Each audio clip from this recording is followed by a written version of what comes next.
ನಾಗಶ್ರೀ ಕಿಚನ್ಗೆ ನಿಮ್ಮೆಲ್ಲರಿಗೂ ಸ್ವಾಗತ.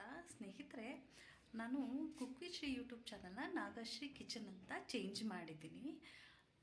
ತುಂಬ ದಿನ ಆಗಿತ್ತು ಕುಕ್ಕಿಂಗ್ ಮಾಡಿ. ಸೊ ಹಾಗಾಗಿ ಇವತ್ತು ಒಂದು ಟೇಸ್ಟಿ ರೆಸಿಪಿನ ಮಾಡಬೇಕು ಅಂದ್ಕೊಂಡಿದ್ದೀನಿ. ನಾನಿವತ್ತು ನುಗ್ಗೆಕಾಯಿ ಸಾಂಬಾರನ್ನ ಮಾಡ್ತಾಯಿದ್ದೀನಿ. ಹಾಗಿದ್ರೆ ಹೇಗೆ ಮಾಡೋದು ಅಂತ ನಾನು ನಿಮಗೂ ತೋರಿಸ್ಕೊಡ್ತೀನಿ. ಹಾಗಿದ್ರೆ ಬನ್ನಿ.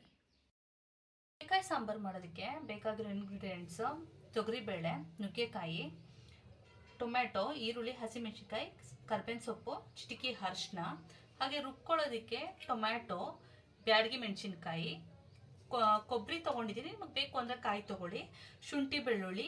ಇದು ಹಾಕಿದ್ರೆ ಟೇಸ್ಟ್ ತುಂಬ ಚೆನ್ನಾಗಿರುತ್ತೆ. ಬೇಡ ಅಂದರೆ ಸ್ಕಿಪ್ ಮಾಡ್ಕೊಳ್ಳಿ, ಓಕೆನಾ. ನೆಕ್ಸ್ಟು ಸಾಂಬಾರು ಪೌಡರ್ ತೊಗೊಂಡಿದ್ದೀನಿ.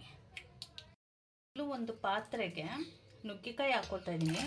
ನುಗ್ಗೆಕಾಯಿ ಜೊತೆ ನೀವು ಆಲೂಗಡ್ಡೆ ಬೇಕಾದರೂ ಯೂಸ್ ಮಾಡಬಹುದು, ತುಂಬ ಚೆನ್ನಾಗಿರುತ್ತೆ. ಮೊದಲು ಇದನ್ನು ಬೇಯಿಸ್ಕೊಬಿಡೋಣ, ಓಕೆ. ನೆಕ್ಸ್ಟ್ ನಾನು ಮಿಕ್ಸಿಗೆ ಈಗ ಟೊಮ್ಯಾಟೊ ಹಾಕ್ಕೊಳ್ತಾ ಇದ್ದೀನಿ. ಸಾಂಬಾರು ಪೌಡರ್, ಬ್ಯಾಡಗಿ ಮೆಣಸಿನ್ಕಾಯಿ, ಶುಂಠಿ, ಬೆಳ್ಳುಳ್ಳಿ, ಕೊಬ್ಬರಿ ತೊಗೊಂಡಿದ್ದೀನಿ. ಆಗಲೇ ಹೇಳಿದಾಗೆ ನಿಮಗೆ ಬೇಕು ಅಂದರೆ ಕಾಯಿನ ಬಳಸ್ಕೋಬಹುದು. ಈಗ ಇದನ್ನೆಲ್ಲ ಆ್ಯಡ್ ಮಾಡಿ ಈಗ ಇದನ್ನು ಮಸಾಲೆನ ರುಬ್ಕೊಬಿಡೋಣ. ಈಗ ರುಬ್ಬಿಟ್ಕೊಂಡಿರುವಂತಹ ಮಸಾಲೆ ರೆಡಿಯಾಗಿದೆ. ಕುಕ್ಕರ್ಗೆ ಈಗ ನಾನು ಈರುಳ್ಳಿ, ಹಸಿಮೆಣಸಿನ್ಕಾಯಿ, ಸ್ವಲ್ಪ ಕರ್ಬೇವಿನ ಸೊಪ್ಪು, ಟೊಮ್ಯಾಟೊ ಹಾಕ್ಕೊಂಡಿದ್ದೀನಿ. ಕರ್ಬೇವಿನ ಸೊಪ್ಪು ನೀವು ಸ್ಕಿಪ್ ಮಾಡ್ಬೋದು, ಬೇಡ ಅಂದರೆ ಕರ್ಬೇವಿನ ಸೊಪ್ಪು ಹಾಕ್ಕೊಂಡ್ರೆ ಟೇಸ್ಟ್ ಇರುತ್ತೆ. ನೆಕ್ಸ್ಟ್ ನಾನು ತೊಗರಿಬೇಳೆಯನ್ನು ಹಾಕ್ಕೊಳ್ತಾ ಇದ್ದೀನಿ. ಈಗ ಅದೇ ಬೌಲಲ್ಲಿ ಅಳತೆಗೆ ತಕ್ಕಷ್ಟು ನೀರನ್ನು ಆ್ಯಡ್ ಮಾಡ್ಕೊಳ್ತೇವೆ. ಚಿಟಿಕೆ ಅರಿಶಿನ, 1 ಸ್ಪೂನ್ ಆಯಿಲ್. ಅರಿಶಿನ ಮತ್ತು ಎಣ್ಣೆ ಹಾಕೋದ್ರಿಂದ ಬೇಳೆ ತುಂಬ ಸಾಫ್ಟಾಗಿ ಹಾಗೆ ಬೇಗನೆ ಬೇಯುತ್ತೆ. ಒಂದು ಸೈಡು ನಾನು ನುಗ್ಗೆಕಾಯಿ ಬೇಯೋದಕ್ಕೆ ಇಟ್ಟಿದ್ದೀನಿ. ಇನ್ನೊಂದು ಸೈಡು ಈಗ ಬೇಳೆ 2 ವಿಷಲ್ ಆಗೋ ತನಕ ವೆಯ್ಟ್ ಮಾಡೋಣ. ಫ್ರೆಂಡ್ಸ್, ಈಗ ಬೇಳೆ ಚೆನ್ನಾಗಿ ಬೆಂದಿದೆ. ಈಗ ಇದನ್ನು ಸ್ಮ್ಯಾಶ್ ಮಾಡ್ಕೊಂಬಿಡೋಣ ನೀಟಾಗಿ. ಈಗ ನಾನು ಬೇಯಿಸಿಟ್ಕೊಂಡಿರೋಂಥ ನುಗ್ಗೆಕಾಯಿ ಆ್ಯಡ್ ಮಾಡ್ಕೊಳ್ತಾ ಇದ್ದೀನಿ. ನೆಕ್ಸ್ಟ್ ಈಗ ರುಬ್ಬಿಟ್ಕೊಂಡಿರೋ ಮಸಾಲೆನ ಆ್ಯಡ್ ಮಾಡ್ಕೊಳ್ಳೋಣ. ಒಂದು ರೌಂಡ್ ನೀಟಾಗಿ ಮಿಕ್ಸ್ ಮಾಡ್ಕೋಬೇಕು. ಸಾಂಬಾರ್ ಕನ್ಸಿಸ್ಟೆನ್ಸಿ ನಿಮಗೆ ಇಷ್ಟು ಗಟ್ಟಿಯಾಗಿ ಬೇಕು ಅಂದರೆ ಓಕೆ. ಇಲ್ಲ ನಿಮಗೆ ಸಾಂಬಾರ್ ರೀತಿ ರೈಸ್ಗೆ ಎಲ್ಲದಕ್ಕೂ ಬೇಕು ಅಂತಂದರೆ ನೀವು ಸ್ವಲ್ಪ ಕನ್ಸಿಸ್ಟೆನ್ಸಿಗೆ ತಕ್ಕಷ್ಟು ನೀರನ್ನು ಹಾಕ್ಕೊಳ್ಳಿ. ನಾನೀಗ ಮಸಾಲೆ ನೀರನ್ನೇ ಹಾಕ್ಕೊಳ್ತಾ ಇದ್ದೀನಿ. ಒಂದು ರೌಂಡ್ ನೀಟಾಗಿ ಮಿಕ್ಸ್ ಮಾಡ್ಕೊಂಬಿಡೋಣ.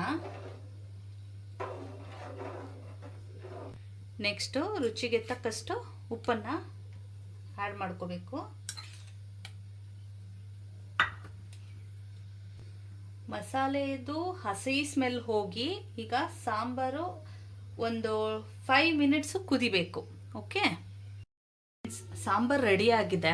ಈಗ ಒಗ್ಗರಣೆ ಹಾಕೊಳ್ಳೋಣ. ಬಾಣಲಿಗೆ ನಾನು ತುಪ್ಪ ಮತ್ತು ಎಣ್ಣೆ ಎರಡನ್ನೂ ಬಳಸಿದ್ದೀನಿ. ನಿಮ್ಗೆ ಯಾವ್ದಾದ್ರು ಒಂದನ್ನು ಬೇಕಾದರೆ ನೀವು ಬಳಸ್ಬೋದು, ಬೇಕಂದರೆ ಎರಡನ್ನು ಬಳಸ್ಕೊಳ್ಳಿ. ನಾನು ಒಗ್ಗರಣೆಗೆ ಸಾಸಿವೆ, ಜೀರಿಗೆ, ಬ್ಯಾಡಗಿ ಮೆಣಸಿನ್ಕಾಯಿ, ಬೆಳ್ಳುಳ್ಳಿ, ಕರಿಬೇವಿನ ಸೊಪ್ಪು, ಸ್ವಲ್ಪ ಹಿಂಗನ್ನು ತಗೊಂಡಿದ್ದೀನಿ. ಎಣ್ಣೆ ಕಾತಿದೆ. ಈಗ ಒಗ್ಗರಣೆ ಹಾಕೊಳ್ಳೋಣ.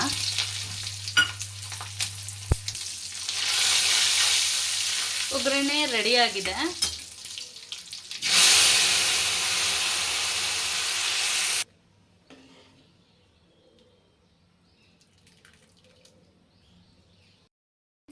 ಬಿಸಿ ಬಿಸಿಯಾದ ಟೇಸ್ಟಿಯಾದ ನುಗ್ಗೆಕಾಯಿ ಸಾಂಬಾರ್ ರೆಡಿಯಾಗಿದೆ.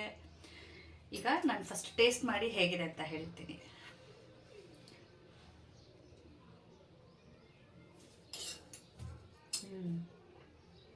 ಪರ್ಫೆಕ್ಟ್, ತುಂಬ ಚೆನ್ನಾಗಿದೆ.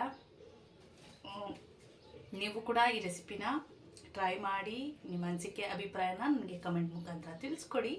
ಹಾಗೆ ಮತ್ತೊಂದು ಟೇಸ್ಟಿ ರೆಸಿಪಿ ಜೊತೆ ನಾನು ಮತ್ತೆ ಸಿಗ್ತೀನಿ. ಅಲ್ಲಿವರೆಗೂ love you all, take care, bye bye.